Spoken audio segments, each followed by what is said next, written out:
You're listening to the Perth Property Show, Australia's only weekly property podcast by West Australian experts for West Australian listeners. Catch your latest episode every Monday at 7 a.m. Good morning, everyone. Welcome to the Perth Property Show. My name's Trent Fleskens, your host as always. This week we are talking sustainable construction, sustainable building. It's the first time we've covered this. We've been in that sustainable landscaping space, maybe 100 episodes, but I thought it would be a good time, given all the push we've got in that green space amongst many councils, trying to get our 6-7 star ratings.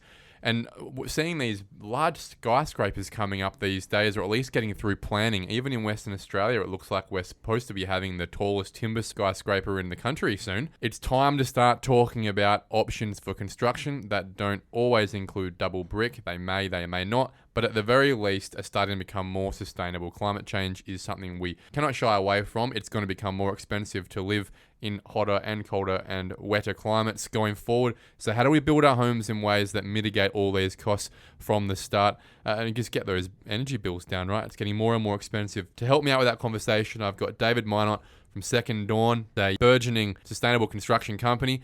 Dave, thanks for coming in. Yeah, thanks, Trent. Thanks for having me. You don't see many of the companies like yours in Western Australia yet, where we're focusing on the sustainability outcomes rather than, I guess, making it as cheap as possible, smashing it out as quick as possible. I'm sure there's a factor there. There's obviously a design factor too. But tell me a little bit about yourself, Dave. That story of yours is how you got from chippy to now focusing on being as futuristic in your builds as possible. I started as a carpenter out in the country where we built a lot of timber frame homes or brick veneer. Then moving into the city here in Perth, of course, it was double brick is the predominant way to build. Fell into doing the roof carpentry. From there, I got some real good opportunities to do some building over in Victoria, Queensland, as well as Canada. It's hard not to realise that everywhere else builds with timber frame. Coming back to Perth from overseas, I started up a carpentry company in the residential space. That's my forte, doing roof construction for a lot of the big guys here. From there, we built up the business to do larger scale timber projects. One of the biggest ones we did was the Sandfire Hotel over on Rottnest. Now, I'm sure many people have been there for a beer. Oh, mate, it was an unreal project. Obviously, the landscape itself is cool, but of course it has to be taken into consideration that we need to be eco-friendly in that area, and that's why the timber frame was the preferred method of construction there. You got the glamping tents as well. You guys were involved in that? That's right. Speaking of being eco-friendly, yeah, we did the tents there as well at Pinky's Beach. Real cool project as well. Low impact on the environment. That was the niche there. But yeah, bringing it back to the hotel, it was all about the timber frame. That took us over a year to build. It's 80 units. A good project to work on. However, from there, I wanted to get into a bit more of the building space myself. So off the back of the home builder grant, I started up Second Dawn, and the initiative there was to really stick it into that timber frame home space, really contrary to what we have here in Perth. As you know, all the major home builders are double brick. Well, they've really sold that idea, and again, we must question it because we can't be the only ones correct in the whole world. But the mindset in Western Australia very much is that I would think there's a perception that a build is lower quality or cheaper or less durable if it's a timber frame building. Yeah, and I love this. I love this story as well because you look at the 60s and before then, most homes in Perth were timber frame. You go to any old home in Subiaco and you'll notice that it's a timber frame. But the issues we had then were, they generally were prone to rot, to termite, and to burning down. So that's where the brick companies really saw a weak spot in that timber frame market and just launched their campaign and did really well to show a better way to build. And honestly, back then, it was. Well, you think about what timber was clad in back then. It was asbestos and it was some pretty poor fibre cement as well. So The idea that you could punch your hand through a wall is one that I think everybody knocks their hands on the wall to check, is it double brick? Right? Yeah, absolutely. And the other thing was that they really didn't have good insulation either back then. The R properties so low, and in fact, in most scenarios, there was none in the walls, ceiling, or floors. So it was just a sieve for air loss and heat gain. Fast forward to 2022, you're running a sustainable construction company obviously getting a nice little leg up on the last couple of years with the building grants. Good place to start a construction business. Tell us about those key tenets of what is driving your key selling position. Now, for me, I think there's some great stats running out of just the sustainability place right now, right? 40 million tons of carbon is produced every year by a construction industry. Yeah. That's a lot of carbon. Yeah. 7,230 kilowatts of power are used by homes each year. Yep. 40% is used on heat, 23% on cooling. Now, if you had a 6.6 kilowatt solar system, you would achieve a net zero for your own house. Yep. Is that correct? Yeah, that's right. Right. So, and the thing is that most of our solar systems, I'm pretty sure those inverters are like 3 or 4 kilowatts. Yeah, and to add to that as well, banking it up with a battery system would be real key as well, because with the solar system, you're getting the solar power when there's solar, where we obviously, given our roles during the day, we're mostly at work, but we're mostly home at night, and that's when we're using that power as well. So the battery really helps to finish that off. Bit of money to spend on that. Water, 183,000 litres are used per home per year. That's really hard to get your head around, just how much water we use there, right? And 40% of the water is used for looking after the gardens. Yeah, that's right. That's a lot, right? Yeah. Heat. Standard brick home loses 45% of its heat through its walls. Yep. You start to think about just why is my house so hot? Why is my electricity bill so expensive getting the aircon through? Double glazed windows reduce the heat loss by 60%. Most houses are not double glazed, probably because the builders have not been pushing it, just from a price perspective, and the local councils haven't been mandating it. It's starting to come through a bit more with some of the energy ratings they're requiring now. So let's talk about finances. So I want to preface this whole conversation about the financial competitive advantage to starting to look at more sustainable construction, because I'm a very big believer that innovation only progresses on the curve of profit. If you can't see a profit or at least a zero-sum game here to innovate, the world doesn't do it. We just get on with what we're already doing. And that's why it's taken so long to see solar, wind, all these other technologies come through, because it's been too cheap to buy petrol until it starts to get not that cheap. Yep. And now we start talking about other options. So solar systems can save you about $2,500 a year. A rebate on solar is up to $5,200 a year. So straight away, a lot of that money up front is still being rebated. And if you go passive and you do it properly, you can save up to 70% of your energy costs a year. So that's a few $1,000s for most houses. Now, this is the key, I guess, the cost side of things. And I'll ask you a bit more about it later, but the data's looking like it costs 10 to 20% more to build a home. So if a home costs 300 grand, it's 30 to 60 grand more to make sure that a house is passive. So if our energy bill's $2,000, $3,000, $4,000 a year, something like that, it's quite a bit of a payoff time frame to get to that. But I'm sure there are other benefits you'll talk about. So let's run through that, Dave. I guess we firstly need to break a few of these points down. Can you just give us a little bit of a rundown as to the costs involved and the intricacies involved in what makes a home that's sustainable different to the one we would be buying from a project builder? Major differences is with any passive home, the minimum stand for glazing needs to be double. That's going to be straight away 30% more than just your single glazed windows.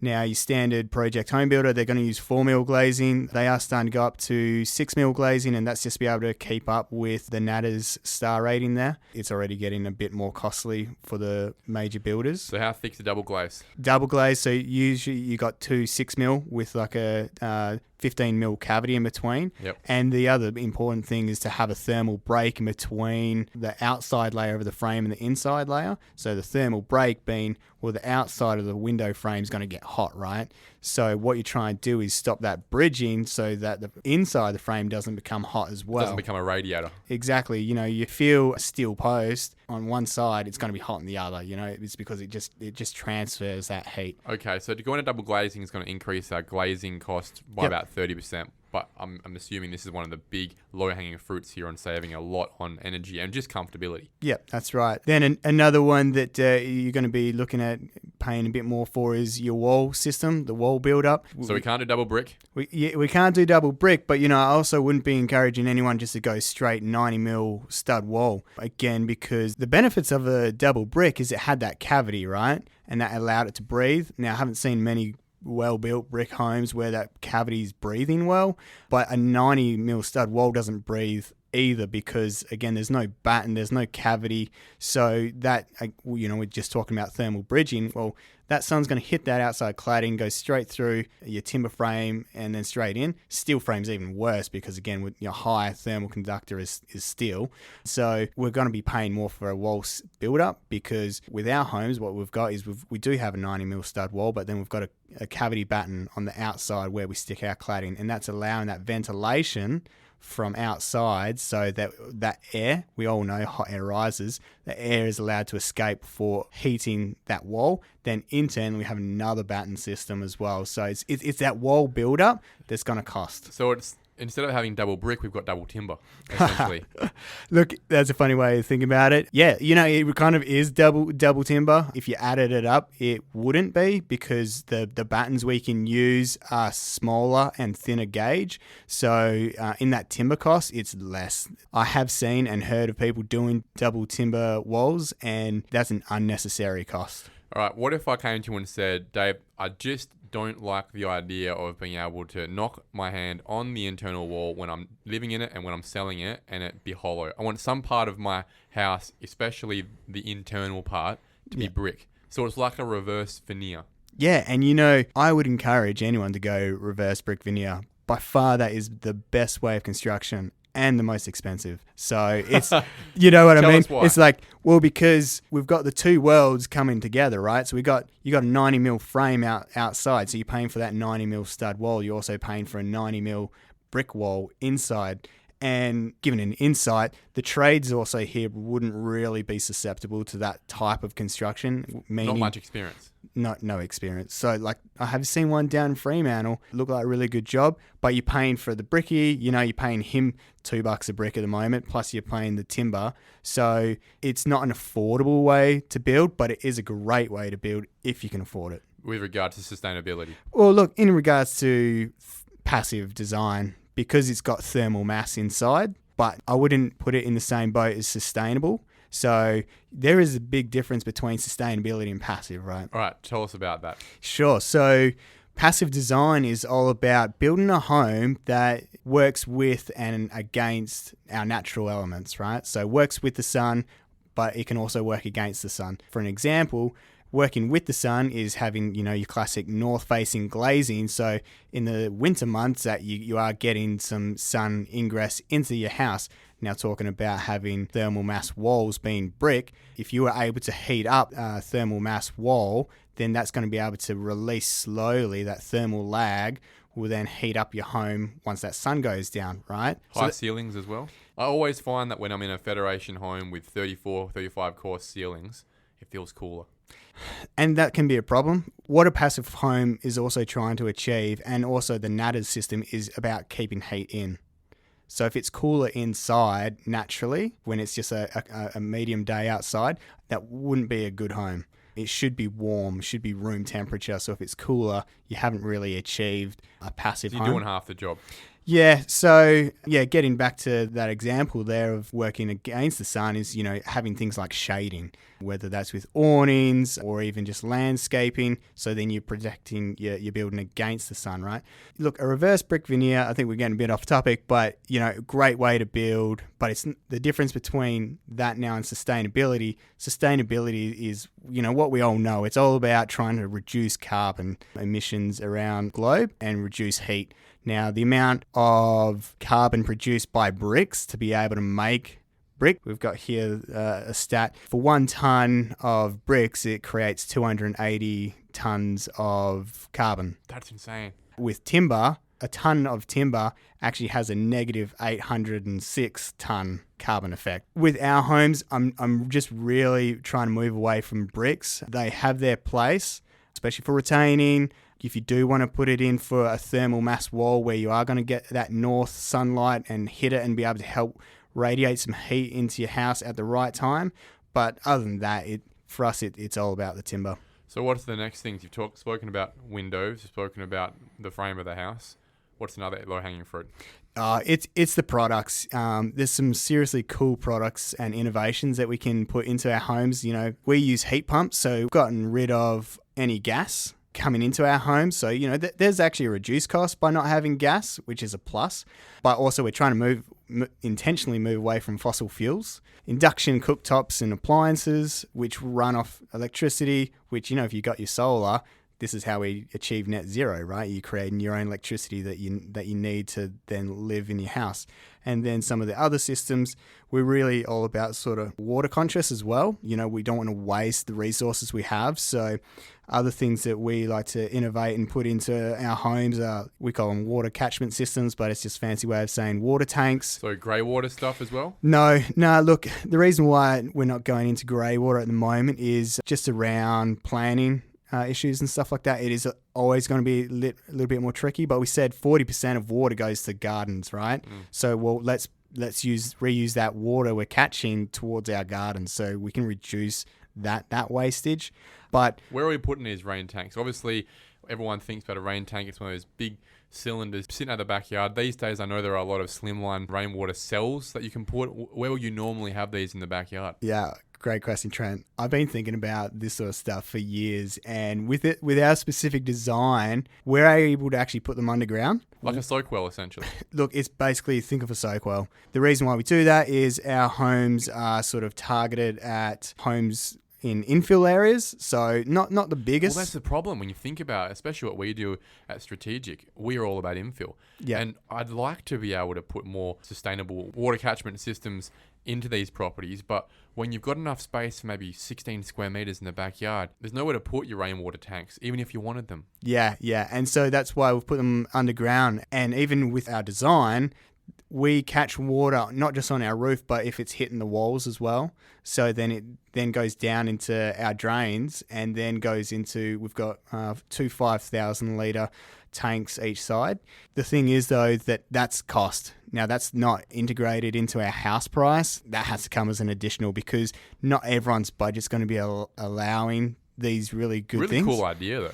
It's also really cool is that places like the Commonwealth Bank, they will give you a 0.9% interest loan on things like water tanks and solar. So if you're looking at trying to get a home loan, well, you can go, any traditional way. But if you're trying to add things to your home, that's a really cool initiative as well in the way that we can put products in at an affordable rate. Well, let's start talking about more incentives, right? It's nice to see the banks getting on board, nice for their PR. But are there any other incentives we've got out there right now that can make building a sustainable house, a sustainable development, a little less expensive? We obviously have solar rebates. Australia, everyone should know that. How does that work? Our standard example would be you go to your solar installer and they will install your solar. They do the paperwork. They send that off to the government.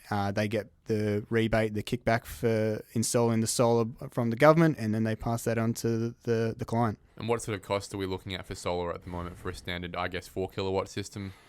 Well, is that enough? Well, look, what's enough? Nothing. But what we're doing, we're looking at 6.6 kilowatt. That's going to definitely do it. So 6.6 kilowatt with the storage battery system. You're looking at, with the inverter, $20,000 with about a $5,000 kickback. Yep. And how long are these batteries supposed to last?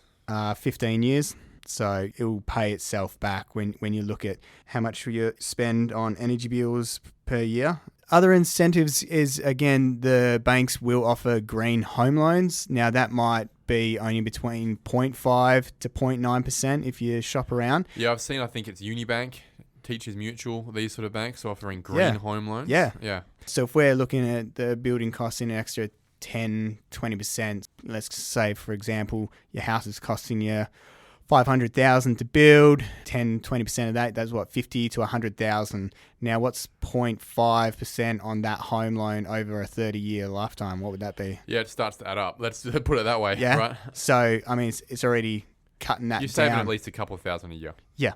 I'd say up front, there's probably no real savings to be had with a passive sustainable home, but it's all long-term. And also, let's have that long-term perspective when we're thinking about what does our world look like in 30, 40, 50 years as well. Like, at the end of the life of our home, have we done good in the decisions we've made with what our home has done for our earth as well, not just our wallets?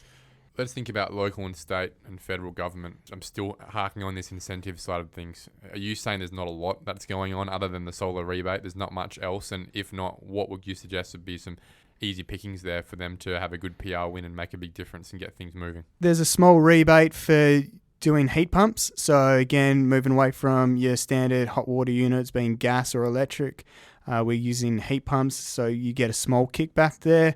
But, you know, we're not talking... We're talking a couple $100.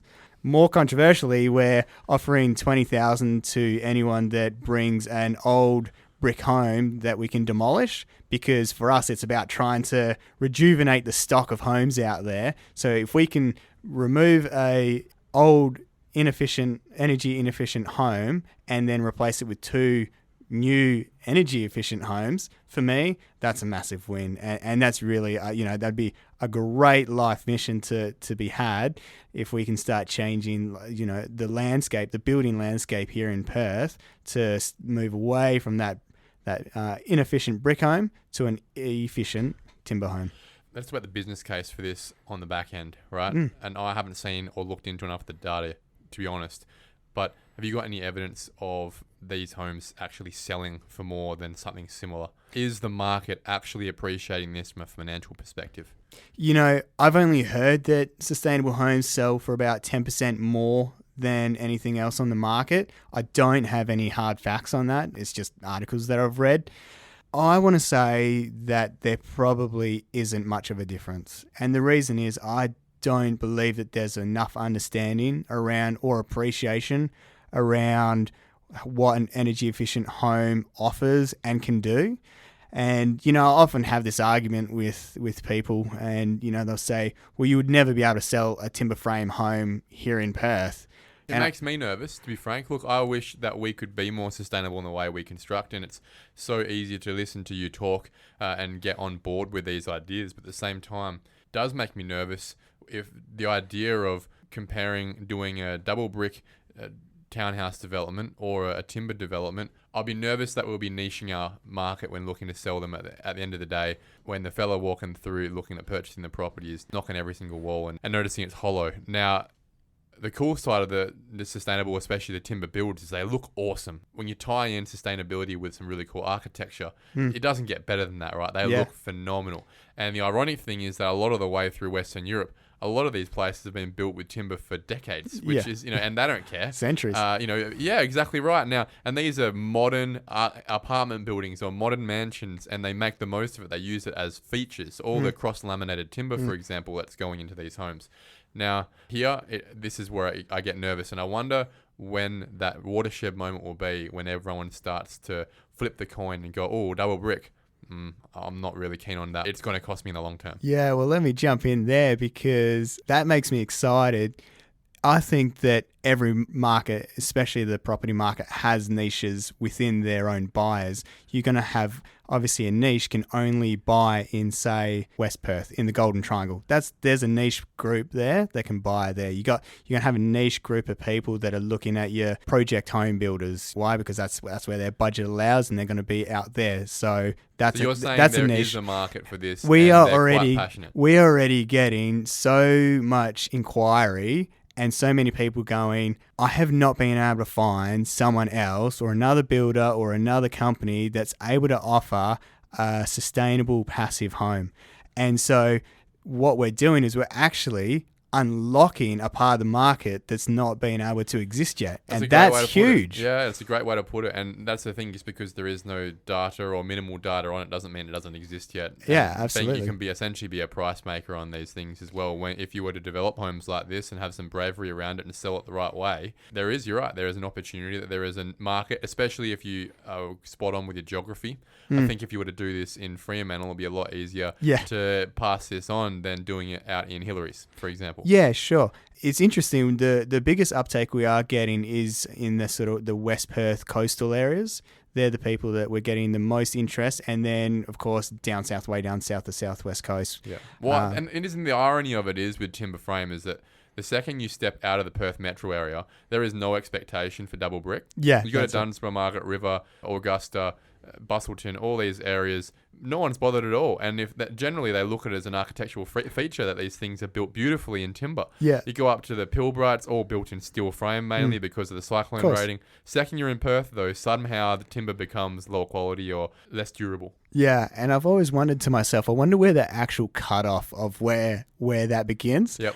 I think it must be the hills because, a lot of homes around Darlington. Mundaring and Darlington, all those good areas that, a lot are timber frame. And because they're in challenging areas as well, especially on the hills, you're better to do a lightweight construction.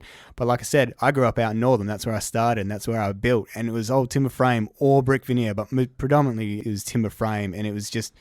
Yeah, it wasn't until I came to Perth that I saw realized that was the predominant way to build. Yeah, there is a prejudice. That's the only way to put it. It was a clever marketing campaign done by the brick companies back in the 70s because there was so many downfalls in timber, and I acknowledge that. But also, that's the power of perception and marketing as well, isn't it? And that's why we're trying to start peddling the importance of sustainable and passive design and timber frame homes to try and start getting that level playing field back and get people's heads around the important and the fact that timber frame homes are as good as brick home.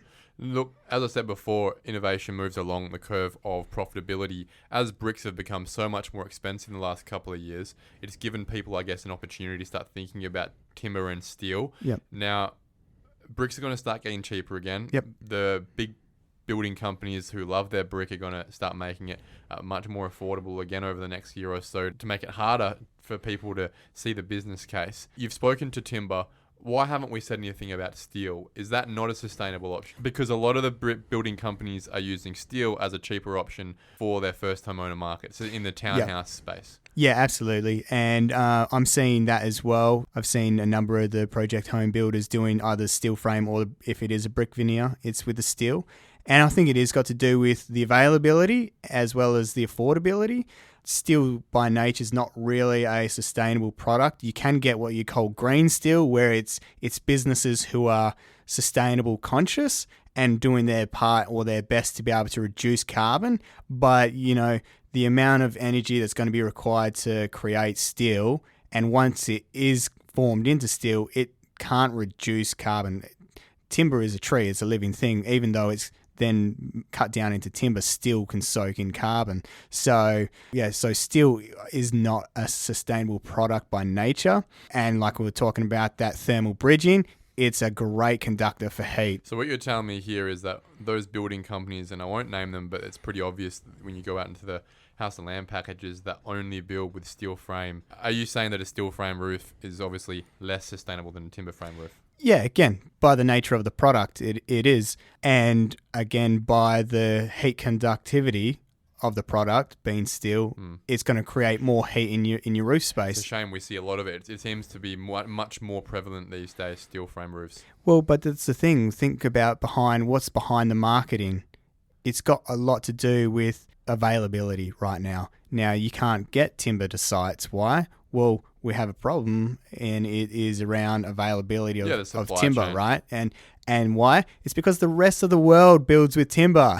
Yeah. You know what I mean? So everywhere else in the world had the same initiative. Let's build. So what happened to all the stocks is they just got soaked up, right? Yep. And I'll give absolute credit to the steel companies. They pushed to the project home builders their product, and they've jumped on board with it because they were able to deliver in a time where you couldn't get anything. Oh, of course. So what will you say to those people whose rebuttal to sustainability via timber would be, but if I'm building in timber, I'm cutting down a tree?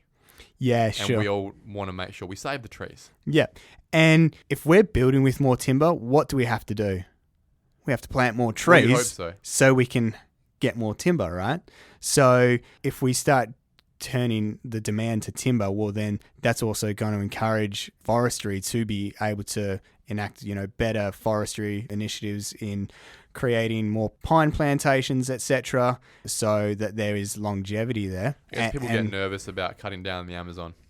Look, I'm definitely against cutting down the Amazon, and I'm actually also against going any further on our Perth limits, and that's why our homes are targeted at infill, because I don't want to be cutting down trees unnecessarily. So when it comes to the pine plantations, they're there for a specific purpose. And like I said, even though it's been cut down into timber, which is now a product, it still absorbs carbon. So it's still able to be effective in terms of reducing greenhouse effects.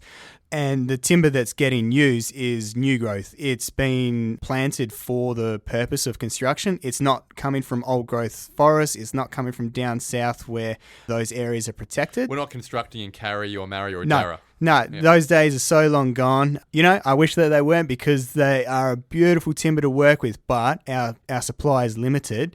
And obviously pine it's a strong timber, but it also is a fast growing timber. Fairly light as well. Yeah, absolutely. So that's why we predominantly use pine, and that's where the future is as well for the industry. 20 years from now, where do you reckon we are in terms of the balance of brick versus timber homes?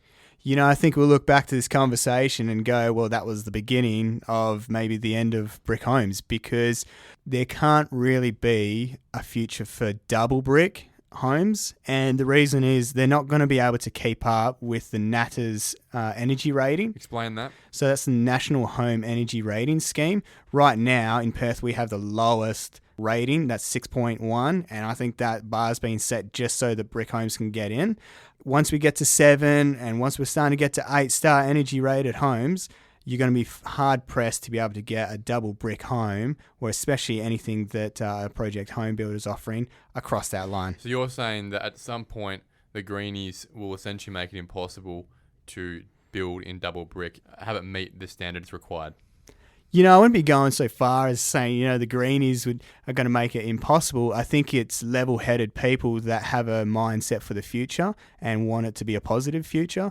And so that they want to keep lifting the standard of homes. You make a good point. It'll only happen when the majority of the population wants it to happen. I think we're already seeing that. And like I said, we're getting a lot of inquiry, and I'm feeling that shift, and also having that conversation around how come no one else is doing this. And I am starting to see home builders offering, quote, sustainable products in their homes, like we'll upgrade double glazing, you can have solar. There's a micro shift, you know, and it's because builders do see the importance and the need to be able to offer something to that market, you know, to that niche market right now, being sustainable homes. But I'm of the belief that it will keep growing, and then it will be the predominant market. Well, it has been growing. It was only a couple of years ago where builders were able to push homes through at a 4-star level. Yeah, well, that's correct. And I mean, you go across any waters, you know, to America or to the UK, and their homes are already at minimum like 7 and 8-star ratings. So they're ahead of the game, and generally speaking, that's where Australia follows. You know, you look at their homes and their old timber frame as well. Dave Mynott, Second Dawn, really appreciate the chat, mate. It is one that we'll be able to look back on in the future and recognise, hopefully, a shift towards maybe not getting rid of brick altogether, but certainly including a lot more timber and sustainable and passive design options in our homes and our developments going forward. Thanks for your time, mate. Awesome. Thanks, Trent. Thank you for listening to another episode of the Perth Property Show. If you've only just joined the conversation, you can catch up by heading over to our website, perthpropertyshow.com.au, subscribing to the podcast, or joining our Facebook page. Don't forget to tune in next Monday at 7 a.m. for more expert insights, local analysis, and suburb spotlights. Happy hunting!